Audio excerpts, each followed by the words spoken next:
ਮੇਰੀ ਇਸ ਵੀਡੀਓ ਵਿੱਚ ਆਪ ਸਭ ਦਾ ਸਵਾਗਤ ਹੈ। ਮੇਰੀ ਇਹ ਛੋਟੀ ਜਿਹੀ ਕੋਸ਼ਿਸ਼ ਹੈ ਕਿ ਪੋਲੀਟੀਕਲ ਪੰਜਾਬੀ ਵਿੱਚ ਕਰਵਾਈ ਜਾਵੇ। ਤਾਂ ਸਭ ਤੋਂ ਪਹਿਲਾਂ ਆਪਾਂ ਸ਼ੁਰੂ ਕਰਦੇ ਹਾਂ ਡਿਮਾਂਡ ਫॉर ਏ ਕੌਂਸਟੀਟਿਊਸ਼ਨ ਅਸੈਂਬਲੀ, ਯਾਨੀ ਭਾਰਤ ਲਈ ਸੰਵਿਧਾਨ ਸਭਾ ਦੀ ਮੰਗ। 1934 ਵਿੱਚ ਸਭ ਤੋਂ ਪਹਿਲਾਂ ਸੰਵਿਧਾਨ ਬਣਾਉਣ ਲਈ ਸੰਵਿਧਾਨ ਸਭਾ ਕੌਂਸਟੀਟਿਊਂਟ ਅਸੈਂਬਲੀ ਦੀ ਮੰਗ ਸਭ ਤੋਂ ਪਹਿਲਾਂ 1934 ਵਿੱਚ M.N. ਰਾਏ ਦੁਆਰਾ ਰੱਖੀ ਗਈ। M.N. ਰਾਏ ਜੋ ਕਿ ਇੱਕ ਕਮਿਊਨਿਸਟ ਮੂਵਮੈਂਟ ਦੇ ਲੀਡਰ ਸੀ, ਭਾਰਤ ਦੇ ਵਿੱਚ ਕਮਿਊਨਿਸਟ ਮੂਵਮੈਂਟ M.N. ਰਾਏ ਦੁਆਰਾ ਹੀ ਅੱਗੇ ਵਧਾਈ ਗਈ।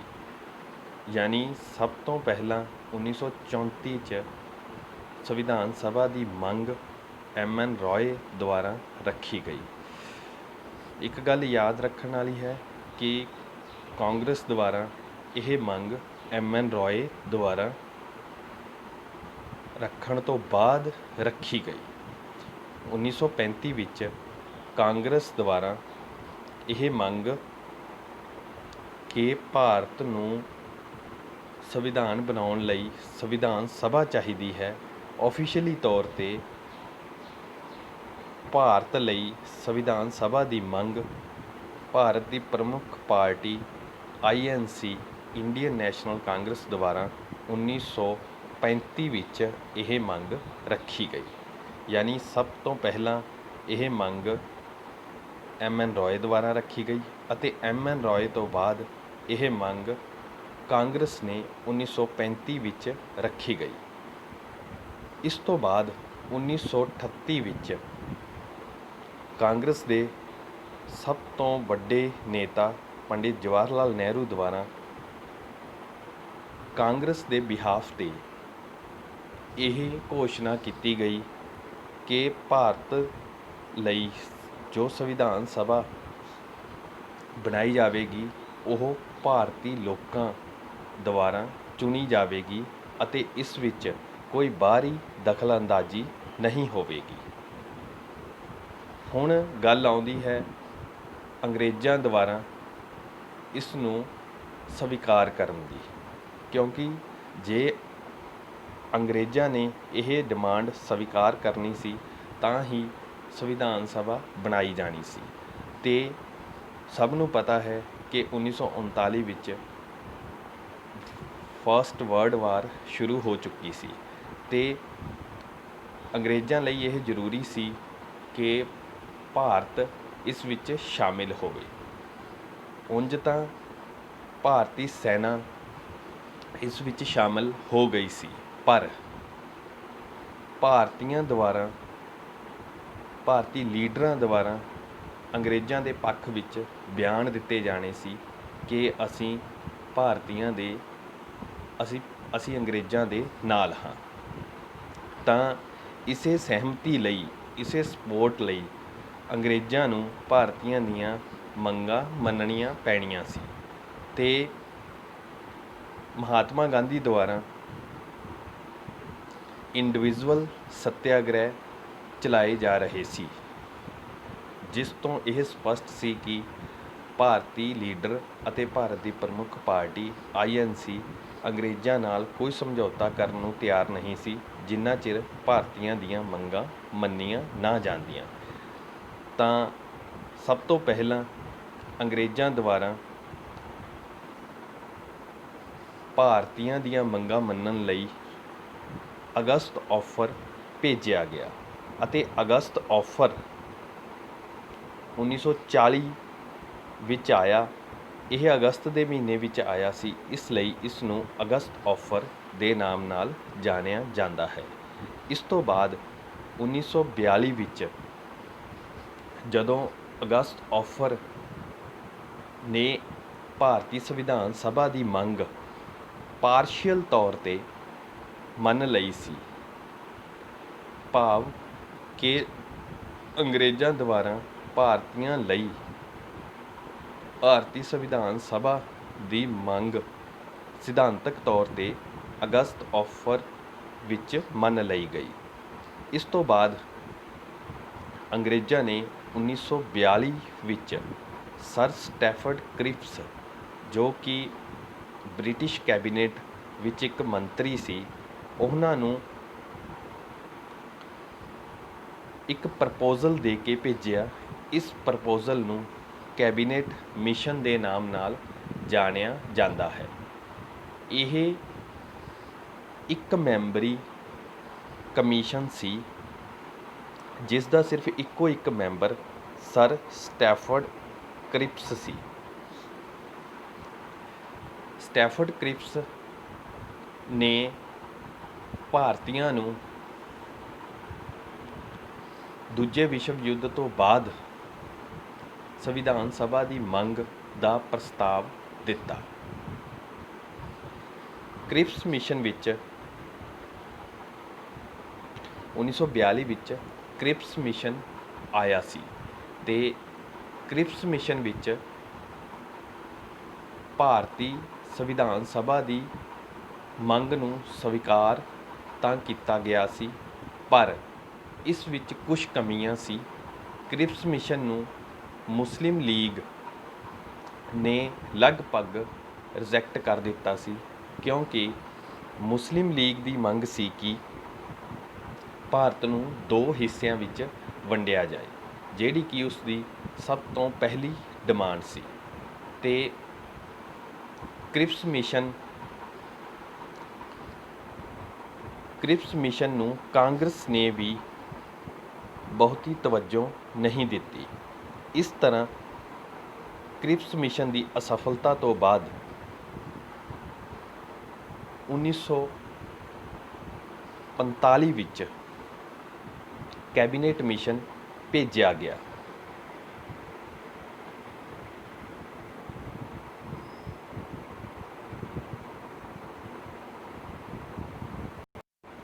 ਇਹ ਕੈਬਨਿਟ ਮਿਸ਼ਨ 1946 ਵਿੱਚ ਭਾਰਤ ਪਹੁੰਚਿਆ। 24 ਮਾਰਚ 1946 ਨੂੰ ਇਹ ਮਿਸ਼ਨ ਭਾਰਤ ਪਹੁੰਚ ਗਿਆ ਤੇ ਇਸ ਦੇ ਕ੍ਰਿਪਸ ਮਿਸ਼ਨ ਵਾਂਗ ਇੱਕ ਮੈਂਬਰ ਨਹੀਂ ਸੀ, ਇਸ ਦੇ 3 ਮੈਂਬਰ ਸੀ, ਜਿਨ੍ਹਾਂ ਵਿੱਚ ਲਾਰਡ ਪੈਂਥੀਕਲੈਰੈਂਸ, ਸਰ ਸਟੈਫਰਡ ਕ੍ਰਿਪਸ ਅਤੇ A.V. ਅਲੈਗਜ਼ੈਂਡਰ। ਇਹ ਤਿੰਨੇ ਮੈਂਬਰਾਂ ਨੇ ਭਾਰਤੀ ਸੰਵਿਧਾਨ ਸਭਾ ਦੀ ਰੂਪ ਰੇਖਾ ਕਿਵੇਂ ਤਿਆਰ ਕੀਤੀ ਜਾਣੀ ਹੈ, ਇਸ ਕੈਬਨਿਟ ਮਿਸ਼ਨ ਵਿੱਚ ਦੱਸਿਆ ਗਿਆ ਸੀ ਤੇ ਇਸ ਨੇ ਮੁਸਲਿਮ ਲੀਗ ਦੀ 2 ਕੌਂਸਟੀਚਿਊਂਟ ਅਸੈਂਬਲੀ ਵਾਲੀ ਮੰਗ ਨੂੰ ਲਗਭਗ ਰਿਜੈਕਟ ਕਰ ਦਿੱਤਾ ਗਿਆ ਸੀ ਤੇ ਮੁਸਲਿਮ ਲੀਗ ਨੇ ਇਸ ਨੂੰ ਸਵੀਕਾਰ ਨਹੀਂ ਕੀਤਾ ਸੀ, ਪਰ ਫਿਰ ਵੀ ਮੁਸਲਿਮ ਲੀਗ ਨੂੰ ਇਹ ਕੈਬਨਿਟ ਮਿਸ਼ਨ ਸਵੀਕਾਰ ਕਰਨਾ ਪਿਆ। ਇਸ ਤੋਂ ਬਾਅਦ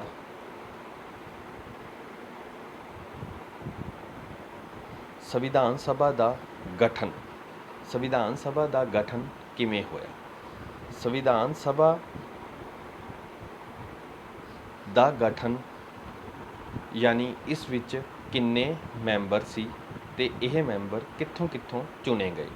ਕੈਬਨਿਟ ਮਿਸ਼ਨ ਦੀ ਯੋਜਨਾ ਅਨੁਸਾਰ ਇਸ ਦੇ ਮੈਂਬਰ ਚੁਣੇ ਜਾਣੇ ਸੀ। ਇਹ ਮੈਂਬਰ ਕਿਵੇਂ ਚੁਣੇ ਗਏ, ਇਹ ਆਪਾਂ ਡਿਸਕਸ ਕਰਾਂਗੇ। ਕੈਬਨਿਟ ਮਿਸ਼ਨ ਅਨੁਸਾਰ ਇਸ ਦੇ ਮੈਂਬਰ, ਇਸ ਦੀ ਕੁੱਲ ਸਟਰੈਂਥ, ਸੰਵਿਧਾਨ ਸਭਾ ਦੇ ਕੁੱਲ ਮੈਂਬਰ 389 ਭਾਵ 399 ਸੀ। 399 ਕੁੱਲ ਮੈਂਬਰ ਸੀ ਤੇ ਉਸ ਸਮੇਂ ਜਿਵੇਂ ਕਿ ਸਾਰਿਆਂ ਨੂੰ ਪਤਾ ਹੈ ਭਾਰਤ ਦੋ ਤਰ੍ਹਾਂ ਦਾ ਸੀ, ਇੱਕ ਬ੍ਰਿਟਿਸ਼ ਦੇ ਅੰਡਰ, ਦੂਜਾ ਭਾਰਤੀ ਰਿਆਸਤਾਂ ਦੇ ਅੰਡਰ। ਇਸ ਤਰ੍ਹਾਂ ਇਹ ਮੈਂਬਰ ਭਾਰਤੀ ਰਿਆਸਤਾਂ ਅਤੇ ਬ੍ਰਿਟਿਸ਼ ਪ੍ਰੋਵਿੰਸ ਯਾਨੀ ਕਿ ਬ੍ਰਿਟਿਸ਼ ਰਾਜਾਂ ਵੱਲੋਂ ਚੁਣੇ ਜਾਣੇ ਸੀ। ਤਾਂ ਇਹ 399 ਮੈਂਬਰਾਂ ਵਿੱਚੋਂ 296 ਮੈਂਬਰ ਬ੍ਰਿਟਿਸ਼ ਭਾਰਤ ਯਾਨੀ ਕਿ 296 ਮੈਂਬਰ ਬ੍ਰਿਟਿਸ਼ ਭਾਰਤ ਯਾਨੀ ਜਿਹੜੇ ਸਟੇਟ ਬ੍ਰਿਟਿਸ਼ ਦੇ ਅੰਡਰ ਸੀ ਉਹਨਾਂ ਵੱਲੋਂ ਚੁਣੇ ਜਾਣੇ ਸੀ। ਅਤੇ ਹੁਣ ਬਾਕੀ ਦੇ 93 ਮੈਂਬਰ ਇਹ ਪ੍ਰਿੰਸਲੀ ਸਟੇਟ ਯਾਨੀ ਜਿਨ੍ਹਾਂ 'ਤੇ ਭਾਰਤੀ ਰਾਜਿਆਂ ਦਾ ਰਾਜ ਕੀਤਾ ਜਾਂਦਾ ਸੀ, ਇਹ ਉਹਨਾਂ ਵੱਲੋਂ ਚੁਣੇ ਜਾਣੇ ਸੀ। ਇਸ ਤਰ੍ਹਾਂ 399 ਮੈਂਬਰਾਂ ਵਿੱਚੋਂ 296 ਮੈਂਬਰ ਬ੍ਰਿਟਿਸ਼ ਇੰਡੀਆ ਅਤੇ 93 ਮੈਂਬਰ ਪ੍ਰਿੰਸਲੀ ਸਟੇਟ ਵੱਲੋਂ ਚੁਣੇ ਜਾਣੇ ਸੀ।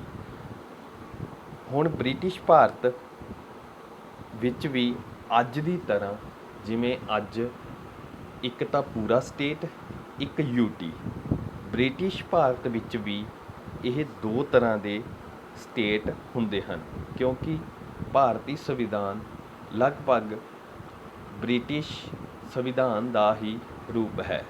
ਇਸ ਤਰ੍ਹਾਂ ਅੱਜ ਵੀ ਕੁਝ ਪਰੰਪਰਾਵਾਂ ਬ੍ਰਿਟਿਸ਼ ਵਾਲੀਆਂ ਚੱਲ ਰਹੀਆਂ ਹਨ। ਹਾਲਾਂਕਿ ਕੁਝ ਪਾਰਟ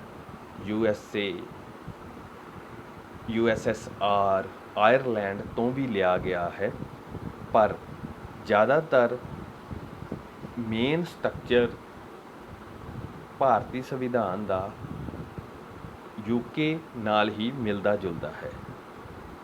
ਇਸ ਤਰ੍ਹਾਂ 296 ਮੈਂਬਰਾਂ ਵਿੱਚੋਂ ਵੀ 292 ਮੈਂਬਰ ਤਾਂ ਗਵਰਨਰ ਪ੍ਰੋਵਿੰਸ 292 ਮੈਂਬਰ ਇਹ ਗਵਰਨਰ ਪ੍ਰੋਵਿੰਸ ਵਿੱਚੋਂ ਲਏ ਗਏ।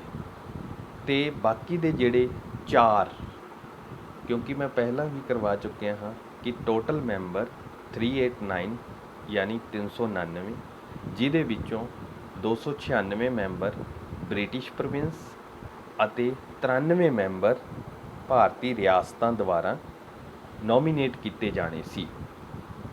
ਇੱਕ ਗੱਲ ਜ਼ਿਕਰਯੋਗ ਹੈ ਕਿ 296 ਮੈਂਬਰ ਉਸ ਸਮੇਂ ਜਿੰਨਾ ਵੀ ਵੋਟ ਦਾ ਅਧਿਕਾਰ ਦਿੱਤਾ ਜਾਂਦਾ ਸੀ ਉਸ ਦੁਆਰਾ ਚੁਣੇ ਜਾਣੇ ਸੀ, ਪਰ ਬਾਅਦ ਵਿੱਚ ਇਹ ਫੈਸਲਾ ਹੋਇਆ ਕਿ ਜਿਹੜੀਆਂ ਸਟੇਟ ਲੈਜਿਸਲੇਟਿਵ ਅਸੈਂਬਲੀ ਹਨ ਉਹਨਾਂ ਦੇ ਮੈਂਬਰ ਹੀ ਇਹ ਸੰਵਿਧਾਨ ਸਭਾ ਦੇ ਮੈਂਬਰਾਂ ਨੂੰ ਚੁਣ ਦੇਣਗੇ।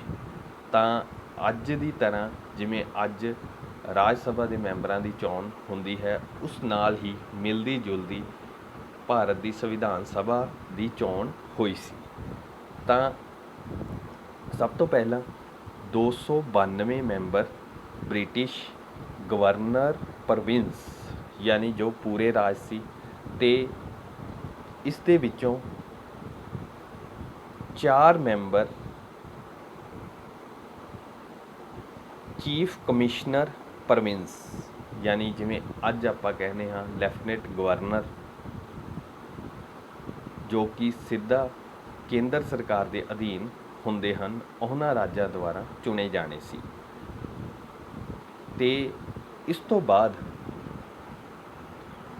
ਜਿਹੜੇ 93 ਮੈਂਬਰ ਰਹਿ ਗਏ ਸੀ, ਜੋ ਕਿ ਪ੍ਰੋਵਿੰਸ ਅਤੇ ਪ੍ਰਿੰਸਲੀ ਸਟੇਟ ਦੁਆਰਾ ਚੁਣੇ ਜਾਣੇ ਸੀ,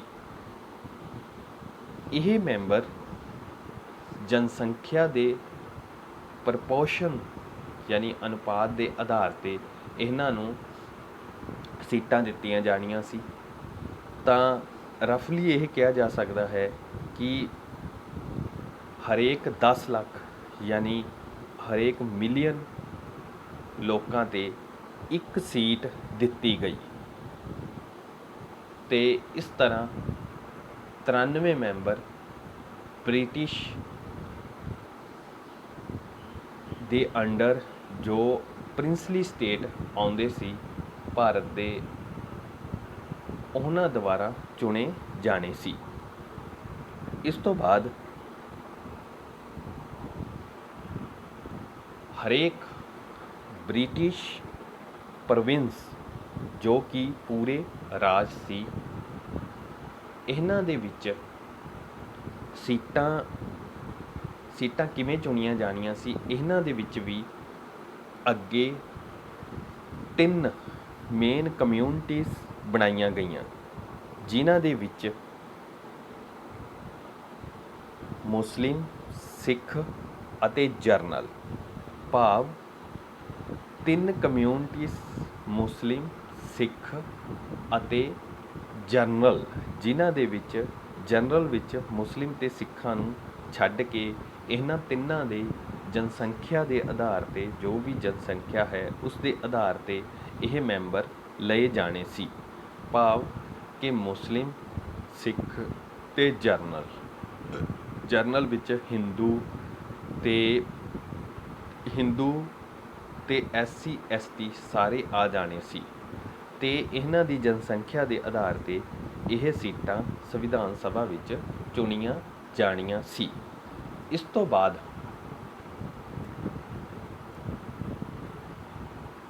ਹਰੇਕ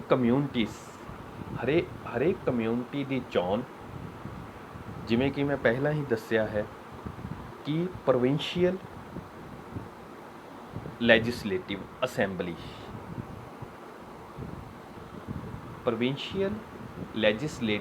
ਅਸੈਂਬਲੀ ਦੇ ਮੈਂਬਰਾਂ ਦੁਆਰਾ ਪ੍ਰਪੋਰਸ਼ਨਲ ਰੀਪ੍ਰੈਜ਼ੈਂਟੇਸ਼ਨ ਦੁਆਰਾ ਚੁਣੀ ਜਾਣੀ ਸੀ।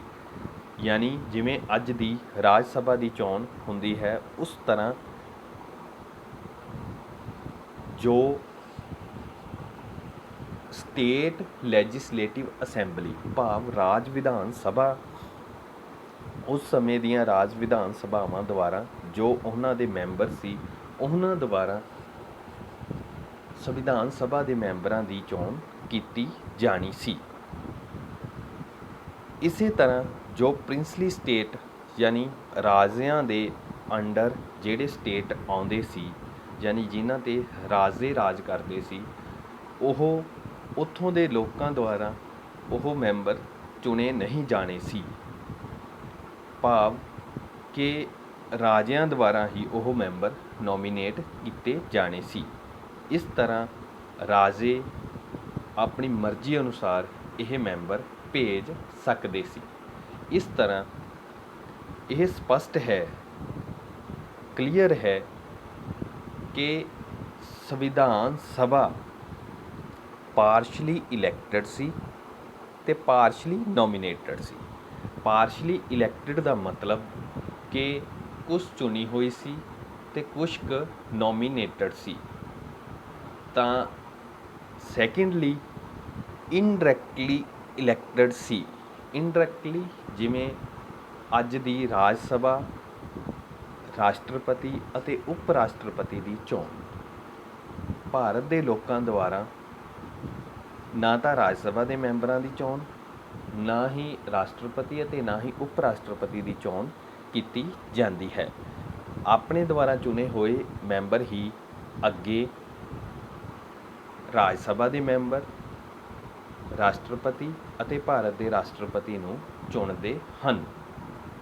ਇਸ ਤਰ੍ਹਾਂ ਇਸ ਨੂੰ ਇਨਡਾਇਰੈਕਟ ਇਲੈਕਟਡ ਮੈਂਬਰਸ ਕਿਹਾ ਜਾਂਦਾ ਹੈ ਅਤੇ ਭਾਰਤੀ ਸੰਵਿਧਾਨ ਸਭਾ ਦੇ ਮੈਂਬਰ ਵੀ ਇਸੇ ਤਰ੍ਹਾਂ ਹੀ ਚੁਣੇ ਗਏ ਸੀ, ਕਿਉਂਕਿ ਉਹਨਾਂ ਨੂੰ ਬ੍ਰਿਟਿਸ਼ ਪ੍ਰੋਵਿੰਸ ਦੇ ਜੋ ਲੈਜਿਸਲੇਟਰ ਸੀ ਉਹਦੇ ਮੈਂਬਰਾਂ ਦੁਆਰਾ ਇਹ ਭਾਰਤ ਦੇ ਜੋ 296 ਮੈਂਬਰ ਸੀ ਉਹ ਚੁਣੇ ਗਏ ਸੀ। ਬਾਕੀ ਦੇ 93 ਮੈਂਬਰ ਦੇਸੀ ਰਿਆਸਤਾਂ ਯਾਨੀ ਜਿਨ੍ਹਾਂ ਨੂੰ ਪ੍ਰਿੰਸਲੀ ਸਟੇਟ ਕਹਿੰਦੇ ਹਨ, ਉਹਨਾਂ ਦੁਆਰਾ ਨੋਮੀਨੇਟ ਕੀਤੇ ਗਏ ਸੀ। ਇਸੇ ਤਰ੍ਹਾਂ ਸੰਵਿਧਾਨ ਸਭਾ ਦੇ ਚੁਣਾਵ ਯਾਨੀ ਸੰਵਿਧਾਨ ਸਭਾ ਦੀ ਚੋਣ ਜੋ ਕਿ ਇਨਡਾਇਰੈਕਟਲੀ ਹੋਣੀ ਸੀ, ਜਿਹਦੇ ਵਿੱਚ 296 ਮੈਂਬਰ ਚੁਣੇ ਜਾਣੇ ਸੀ। 296 ਮੈਂਬਰ ਵੀ ਕਿਹਦੇ ਦੁਆਰਾ ਚੁਣੇ ਜਾਣੇ ਸੀ? ਇਨਡਾਇਰੈਕਟਲੀ ਬ੍ਰਿਟਿਸ਼ ਇੰਡੀਅਨ ਪ੍ਰੋਵਿੰਸ ਦੇ ਲੈਜਿਸਲੇਟਿਵ ਮੈਂਬਰਸ, ਜਿਨ੍ਹਾਂ ਨੂੰ ਅੱਜ MLA ਕਿਹਾ ਜਾਂਦਾ ਹੈ, ਉਹਨਾਂ MLAs ਦੁਆਰਾ ਇਹ ਚੁਣੇ ਜਾਣੇ ਸੀ। ਹੁਣ ਉਹ 296 ਮੈਂਬਰ ਵੀ ਅੱਗੇ ਵੰਡੇ ਹੋਏ ਸੀ। ਉਹਨਾਂ ਦੀ ਵੰਡ ਅੱਗੇ ਕਿਸ ਤਰ੍ਹਾਂ ਕੀਤੀ ਗਈ ਸੀ, ਇਹ ਆਪਾਂ ਕਰਦੇ ਹਾਂ। 296 ਮੈਂਬਰ ਜੋ 296 ਮੈਂਬਰ ਚੁਣੇ ਗਏ ਸੀ, ਉਹਨਾਂ ਵਿੱਚ ਕਿਸ ਕਿਸ ਪਾਰਟੀ ਨੇ ਕਿੰਨੇ ਸੀਟਾਂ ਲਈਆਂ। ਜਦੋਂ ਵੋਟਾਂ ਪਈਆਂ ਤਾਂ ਉਸ ਸਮੇਂ ਨਤੀਜੇ ਕਾਂਗਰਸ ਦੇ ਹੱਕ ਵਿੱਚ ਆਏ, ਯਾਨੀ ਸੰਵਿਧਾਨ ਸਭਾ ਵਿੱਚ ਵੀ ਕਾਂਗਰਸ ਦੇ ਮੈਂਬਰਾਂ ਦੀ ਗਿਣਤੀ ਸਭ ਤੋਂ ਵੱਧ ਸੀ। ਇਸ ਵਿੱਚ ਭਾਰਤੀ ਰਾਸ਼ਟਰੀ ਕਾਂਗਰਸ ਨੇ 208 ਸੀਟਾਂ, ਮੁਸਲਿਮ ਲੀਗ ਨੇ 93 ਸੀਟਾਂ ਅਤੇ ਹੋਰ ਜਿਹੜੇ ਆਜ਼ਾਦ ਮੈਂਬਰ, ਜਿਨ੍ਹਾਂ ਨੂੰ ਅੱਜ ਆਪਾਂ ਕਹਿ ਦਿੰਦੇ ਹਾਂ, ਉਹਨਾਂ ਦੁਆਰਾ 15 ਸੀਟਾਂ ਲਈਆਂ ਗਈਆਂ। ਇਸ ਵਿੱਚ ਅਕਾਲੀ ਦਲ ਨੇ ਕਾਂਗਰਸ ਦਾ ਸਾਥ ਦਿੱਤਾ ਅਤੇ ਇਸ ਤਰ੍ਹਾਂ ਇਹ ਮੈਂਬਰਾਂ ਦੀ ਚੋਣ ਹੋਈ, ਯਾਨੀ 293 ਮੈਂਬਰ ਵਿੱਚੋਂ 208 ਸੀਟਾਂ ਕਾਂਗਰਸ, 73 ਸੀਟਾਂ ਮੁਸਲਿਮ ਲੀਗ ਅਤੇ 15 ਸੀਟਾਂ ਜਿਹੜੇ ਸਮਾਲ ਗਰੁੱਪ ਆਜ਼ਾਦ ਮੈਂਬਰ ਬਣੇ ਸੀ, ਉਹਨਾਂ ਨੂੰ ਮਿਲੀਆਂ। ਇਸ ਤਰ੍ਹਾਂ ਇਹਨਾਂ 296 ਮੈਂਬਰਾਂ ਦੀ ਚੋਣ ਇਸ ਤਰ੍ਹਾਂ ਹੋ ਗਈ। ਇਸ ਤੋਂ ਬਾਅਦ ਜਿਹੜੇ 296 ਮੈਂਬਰਾਂ ਤੋਂ ਬਿਨਾਂ 93 ਯਾਨੀ 93 ਮੈਂਬਰ ਰਹਿ ਗਏ ਸੀ, ਉਹਨਾਂ ਨੂੰ ਨੋਮੀਨੇਟ ਕੀਤਾ ਗਿਆ। ਪਰ ਦੇਸੀ ਰਿਆਸਤਾਂ ਨੇ ਅਲੱਗ ਰਹਿਣ ਦਾ ਫੈਸਲਾ ਕੀਤਾ, ਕਿਉਂਕਿ ਉਹ ਕਿਸੇ ਦੇ ਅੰਡਰ ਨਹੀਂ ਆਉਣਾ ਚਾਹੁੰਦੇ ਸੀ। ਇਸ ਤਰ੍ਹਾਂ 93 ਸੀਟਾਂ ਜੋ ਪ੍ਰਿੰਸਲੀ ਸਟੇਟ ਦੇ ਰਾਜਿਆਂ ਦੁਆਰਾ ਨੋਮੀਨੇਟ ਕੀਤੀਆਂ ਜਾਣੀਆਂ ਸੀ, ਉਹਨਾਂ ਨੇ ਆਪਣੇ ਮੈਂਬਰ ਨਹੀਂ ਭੇਜੇ ਅਤੇ ਉਹਨਾਂ ਨੇ ਆਪਣੇ ਆਪ ਨੂੰ ਸੰਵਿਧਾਨ ਸਭਾ ਤੋਂ ਅਲੱਗ ਰੱਖਣ ਦਾ ਫੈਸਲਾ ਕੀਤਾ। ਤਾਂ ਦੋਸਤੋ, ਇਹ ਮੇਰੀ ਛੋਟੀ ਜਿਹੀ ਕੋਸ਼ਿਸ਼ ਸੀ। ਜੇ ਪਸੰਦ ਆਈ ਹੋਵੇ ਤਾਂ ਕਮੈਂਟ ਜ਼ਰੂਰ ਕਰਿਓ।